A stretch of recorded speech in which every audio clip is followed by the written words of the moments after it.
You might ask, why would someone design a table that you could assemble or disassemble pretty quickly that was low cost, but had a nice work surface where you could use it for homework, for example, for a school child, or for an office, if you're someone who uses a computer a lot. Well, as it turns out, my wife and I are full-time travelers, and we have moved 50 times in 9 years all over the western United States, and we use computers a lot. So this sort of table suits us very well, but you wouldn't have to move it around. It's inexpensive enough that it would work very well as a school child's homework table in their bedroom, or for anybody's office table, as long as they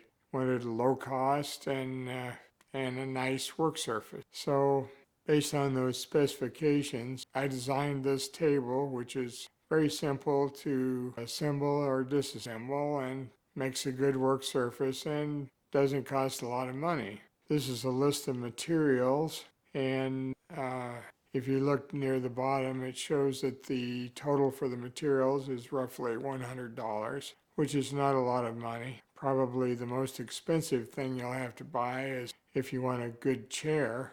A good office chair is not inexpensive these days. The tools required to construct the table are really pretty simple stuff. An electric drill and drill bits and screw tips. Also, you need a saw. You could use a hand saw, but most people will probably have a circular saw or a chop saw to really get a good straight cut. Probably the best tool with a chop saw. You get a nice square 90-degree angle, which is really what you want for the structure on this table. The frames, the table's really built of 4 pieces: a side frame, a back frame, another side frame, basically a left side frame, right side frame, and a back frame, all fastened together.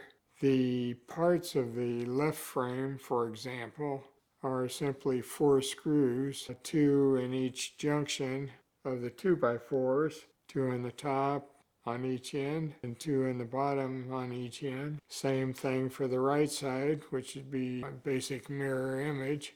And then the back is a little different because your length of your table is probably longer depth. So your length of your table will determine how long the back frame, but the vertical 2x4 members will be identically the same height as on your 2 side frames on your back frame. So basically in the table that I built, there was 2 verticals and 2 horizontals on each of the side frames. And then in the back, there was 3 verticals and 2 horizontals. And then of course the horizontals longer than the verticals because the table's longer than the depth. Okay, the connections are very simply 2 screws. Couldn't be simpler. Okay, the connection between the 2 side frames and the back frame are very simply 2 screws.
in order to get an inexpensive countertop, most of them will be made with particle board.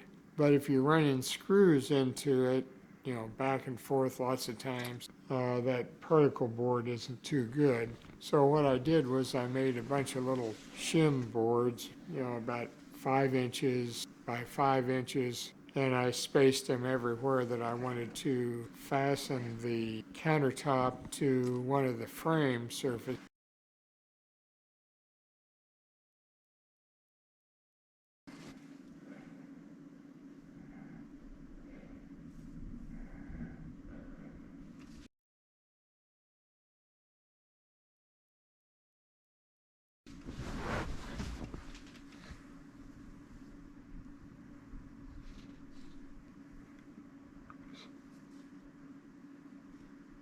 I also would point out that I made 3 triangle pieces, one for each of the frames, 2 side frames, 1 back frame. The purpose of the triangular pieces of plywood, I used a 7/16 plywood, about a foot, on the 2 legs of the triangle. You only need 2 screws. The triangular shape will do the rest of the work, but the function is for the triangular plywood is to act as stiffener so that the table won't wobble.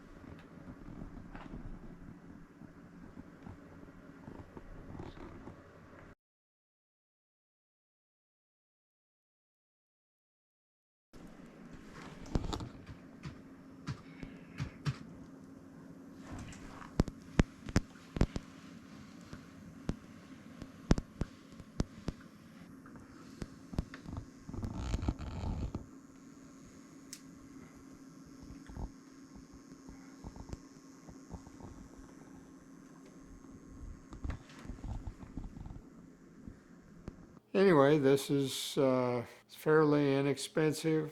It's easy to assemble and disassemble.